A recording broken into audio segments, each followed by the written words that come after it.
Okay, hello, I'm John Grum, and welcome to our 240th Right and Left Discussion Forum. We hold our televised discussions twice monthly to demonstrate the value of civil, productive, open-minded political dialogue. Today, our panel will discuss the impact on our culture of our attempts to solve the inequality of results. Excuse me, I have a cold. In the inequality of results problem by lowering standards of performance, both in admissions to schools and employment. Today, our panel, well, we did that. Today's discussion begins with Tom Finley, retired Vice President of Human Resources Development at Rubbermaid Incorporated, followed by Patty Haskins, former member of the Wadsworth City Council and the faculty of Wadsworth Senior High. Then Brian Lawbaugh, president of R&B Financial Services. Tom, ever since the civil rights movement, you did get my email on this, didn't you, Tom, with this question? Yes, okay. I got two emails. Okay. Anyway, here's the question again. Ever since the civil rights movement of the 60s, efforts have been made to recover from the evils of slavery by many means. Now we are in the process of trying to level the playing field by lowering performance standards for everyone. What do you think will be the likely outcome for our culture of this idea? I'm going to suggest that there's a behavior that we must examine, and it's called discrimination. And the first thing I thought about was, well, that's a very negative thing. And yet, the more I thought about it and explored it, the behavior of discriminating is very vital to us as individuals in solving problems and managing our lives wherever we are. So it's something to get better at, not the other way around. So it's a positive, and I approached it from that standpoint. And I started listing different things like the word disparity. Well, there's different meanings for different people. Well, you keep getting back to this word and its meanings, but the behavior itself is very important to us to be a discriminating person. So that's how I would suggest that we look at things today. Where is this working and not working? I think the question has to be, are white people in the process of discriminating against Black people in employment, medical schools, and so forth, just because of the color of their skin? Or is there a difference in background and qualifications that is inherent in each one of our races? Patty, what do you think? It was an interesting question. I think you have to make the assumption that in order to achieve equality and fairness for people, that standards need to be lowered. And number one, I'll say right out, I don't think standards should ever be lowered. I do not want the doctor that's treating me to be one that got into med school because standards were lowered to allow him to be a physician. I don't want the bridge that I'm driving over to be built by an engineer who was only able to get his degree and become an engineer because standards were lowered, both for getting into school and for obtaining that job. That's simply not safe. However, what I am not against is making sure that discrimination does not occur, that the person does not get into medical school simply because of the color of their skin, or that the person does not become an engineer simply because they are female and not male. These are the things that we have to address. I don't know that standards being lowered is simply a product of trying to diversify and allow for differences. I think in many cases, standards are lowered for an economic reason. For example, in education, and you talk to school, even like on the public school level and for private schools, for all of them, there are standards that are to be set by or kept by a school in order to receive certain amounts of state monies. And if those standards are not met, for example, your graduation rate or average grades and so forth, then you don't receive as much money from the state and you risk being taken over by the state. So what have some schools done? In order to meet those rates, they have lowered standards within the school district itself to make them on paper look more successful, to make sure then that they get the money that they need from the state. And thus we're shortchanging those students that attend those. The same thing at colleges. Colleges will lower standards to allow a student in because daddy donated a gazillion dollars to make a building on the campus or to make a donation to a research project. That's not good for the university. Have standards been lowered for the acceptance of different ethnicities, for different sexes, for the disabled, for whatever? Possibly, yes, but I don't know that is the sole reason that is being done. I think there are other reasons, and I just haven't seen cases where they lowered standards by making something more diverse. Just an example real quick. Walsh High School used to be all male until the late 60s, I think, or early 70s, something like that. And being a private high school, they only selected a certain number of students. Let's say that's 100. So they accept 100 students, and they take the top 100 students of all the male candidates that they accept.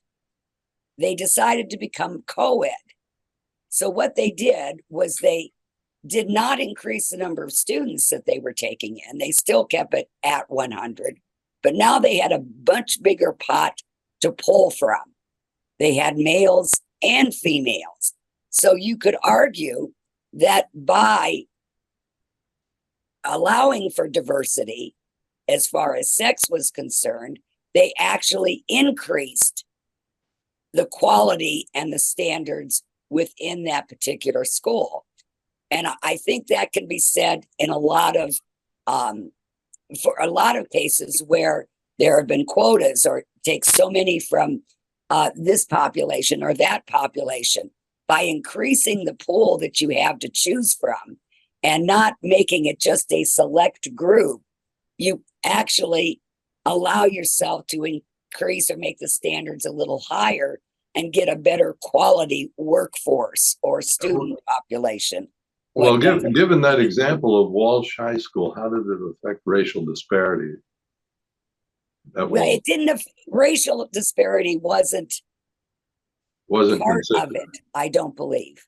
I think it was. I was just using that example as taking something that, when we talk about things for which we think standards are lowered. I mean, there are people that thought at the time that if you bring women into the high school setting there, that was going to lower the standards of the high school, because, of course, women just weren't as good.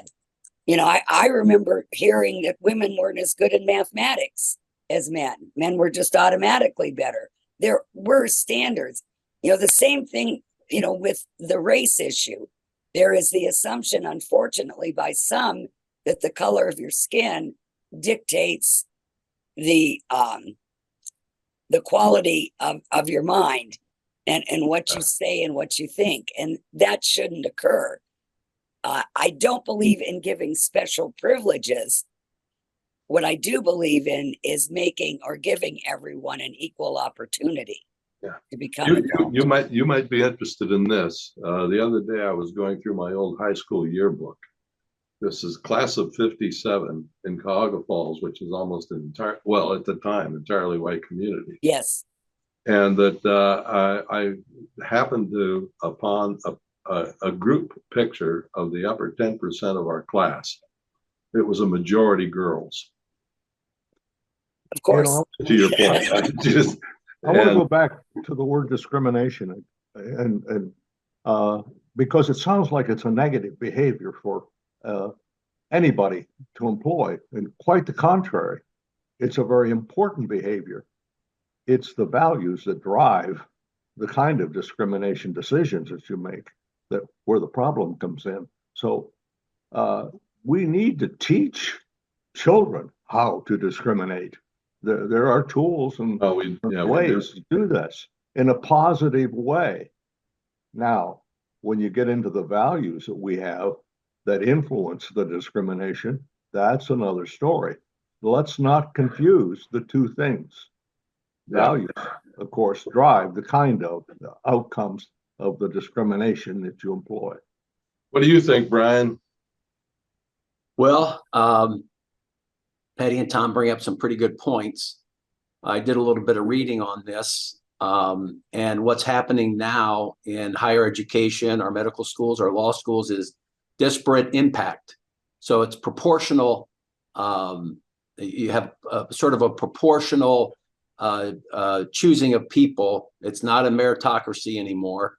So if you have 13% Black, if the population of the United States is 13% Black, then you have to have 13% Black in your law school. And if you don't, you're accused of systemic racism. If you don't have 13% in your medical schools, then your medical school is deemed as being systemic racist. And it goes on to every institution. The government has jumped on board with this.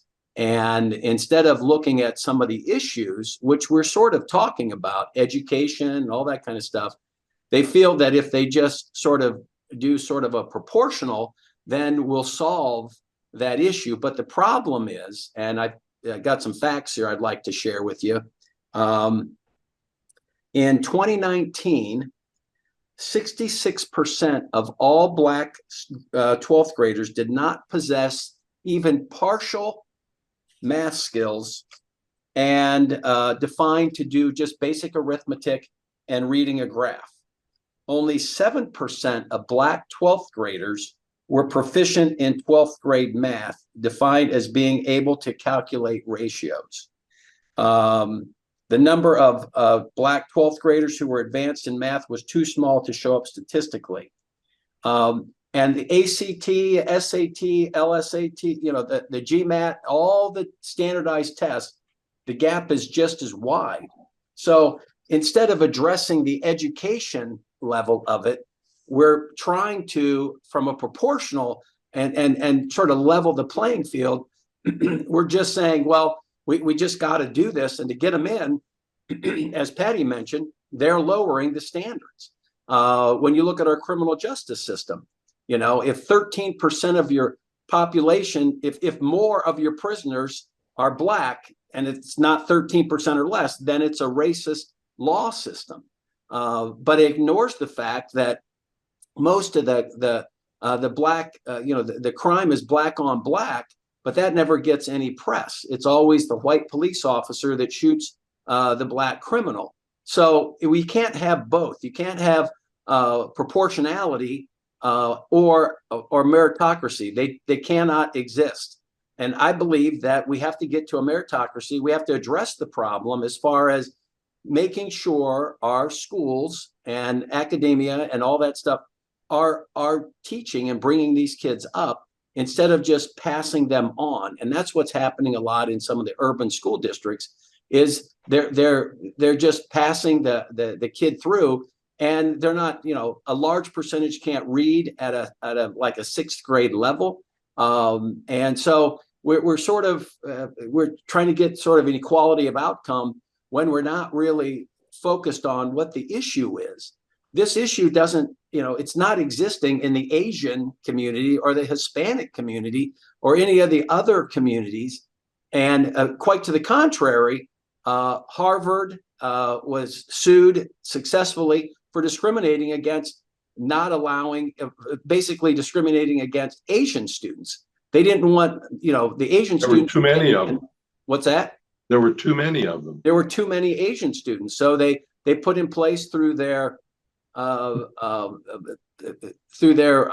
processes that, they were basically going to discriminate against that so that they could raise the level. So I could sort of fall in Patty's camp. If I get on an airplane, I want to make sure that pilot is not graded on a curve. And if he can't land that thing, if he didn't pass, the tests, or if that engineer couldn't get through the math, I'm sorry, math isn't racist. And that's where we're at right now. I mean, there are school systems that aren't teaching math because it's been deemed racist. So we've sort of gone off the rails. And I don't know if Patty just dropped out of the conversation in protest. I hope she comes back. I hope she comes back. But yeah, I just think this idea that you can have proportional diversity, it just doesn't work. And we're suffering from it. What do you think would be the solution to the problem? I think that there are a lot of people that blame the federal government for a good portion of the disparity by starting back in 1965 with aid-dependent children, where by giving a financial benefit to young girls who had children out of wedlock, they essentially destroyed the nuclear family in the community. Thomas Sowell, who I've read a fair amount of his works. He is a Harvard educated, he's up in years now, economist. He has studied this. He is African American, and he has brought this up over the last probably 25, 30 years. We've taken the father out of the Black community and replaced the father with the government. And he said that was the downfall right there. That's where it's very clear. It's the demarcation is so clear that when prior to this, in the mid to late 50s, before the Black family, the nuclear family was whole, there were more employed, kids were going to college, there was so much more. And then when along came the government, that's when he said it's so clear that when we took the father, when the government replaced the father with a check in the Black community, that's when everything began to slide. So, yeah, when you look at the growth of the economic growth of the Black population, that from World War II through the mid-60s, they were on a steady increase when it came to education, home ownership, employment, and so forth. There was a steady increase. Then we passed the Civil Rights Act in 1964, and everything leveled out. And became the racism became the fallback explanation for everything. And I just want to re-emphasize again, when we're talking about behavior, which is discrimination, if you don't peel back and look at what values drive the kind of behaviors you want to occur, you're not going to succeed in making changes in a positive direction. Precisely. And the values that we're talking about were corroded in the Black community by the federal government. Absolutely. I think when you look at the numbers, the numbers just don't lie.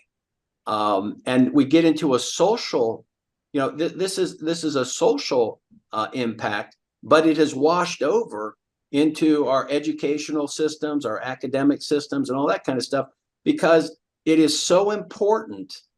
Fathers and mothers raising children are so important to giving that young person a good head start. Now they view, Now they view your privilege, you're privileged because you have two parents. Oh, you're just exerting your privilege because you had a mother and a father in your home. That is so backwards to me that Yeah. we should be encouraging fatherhood and motherhood and doing everything we can Patty's to back. foster that. Patty, you missed my I've never had that happen before, Patty. My internet went out. And Oh no. so I had to keep Listen, trying we've back got on. we've got about 6 minutes left, and I've got this question. Where do we? What happens to us over the long haul? We've now accepted racial discrimination as a solution to the disparity problem. To Patty's point, are we going to worry about driving across the bridge in the future, riding in an airplane, having our appendix taken out? I mean, are all these skills going to be deteriorated because we've lowered the standards in order to solve the disparity problem? John, the answer is there in itself. Anytime you lower the values, which help define the standards, you have a negative taking place. You lose whatever is important, whether it's flying that airplane safely or the boat running into the bridge, or those kind of things are outcomes of not looking at the values that affect the behaviors. What do you think, Patty? Well, I still think that granted, again, I'm against lowering standards. I really don't totally agree with the premise that allowing for different ethnicities, for different races, automatically lowers the standards. I feel more that it just generates a larger pool to pull from for those positions. Yes, there is the possibility that someone got in that may not have gotten in before. But if there is some way to, I think that we need to have that diversity, but do so without lowering standards. Now, like the quotas that, we talked about, the 13% or the 10% or whatever, a lot of those actually have been ruled illegal now, if I'm not mistaken. There are, I understand there might be some ways around them, but I think that we need to increase the pot of applicants, but keep the standards high. Wow, I got to think about that one. Yeah. Yeah. Well, I suppose if you had 13% A students in a population of 100 people, then you'd have 26 in a population of 200.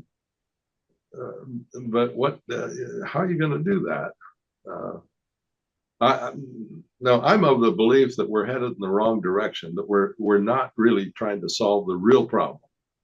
And that is performance across all racial divides. Whether it's Black, Asian, Hispanic, Congolese, or whatever. Well, you look at the other side of this. If we want proportional diversity, then you got to look at the NFL football, and you got to look at the NBA, because whites are not represented proportionally in the NBA and in the NFL. So if we're going to go proportional, we got to have it. It's got to be across the board, and nobody wants that. Everybody wants to watch a game. Start demonstrating, have a parade, burn the flag, get our point across, right? Yeah, we're doing our small part here. So, yes. Well, I think that we've got 2 minutes to go. I just want to make sure the point I made lands again and again, and that is you don't change anything without first identifying the values you're working with. They're going to influence the decisions you make, and we often skip over those values and right into the actions or the outcomes we're expecting from this and that, paying no attention to the values. Well, in this case, the value is disparity, That's one. For this discussion, that's the only one. Ah, I think that we're talking about having the elimination or having equal representation of all people based on population. I don't suppose we're talking about all subgroups. We're only talking about those that take to the streets and get politicians on their side. But that's what my thought is. I don't think that we have to delve into any other values except that one. Am I wrong or am I right? yeah, you're wrong. Oh, Tom. I could say that with the short period of time we have because I don't have to explain it. But at any rate, yeah, we underestimate and we overlook the impact of the values. They're almost they're out here. We know they're out here, but we don't address them first. Yeah. And we're not going to address them anymore today. Right. So thank you very much, panel, for a spirited discussion. Sorry, Patty, that you had to leave us for a while. Yeah. But I here we missed are. Brian's stirring words. You'll have to watch the video.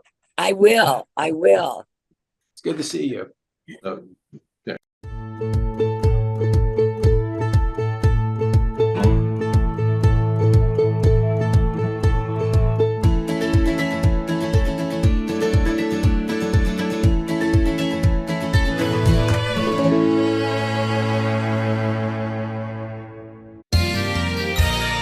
You are watching WCTV, Wadsworth Community Television.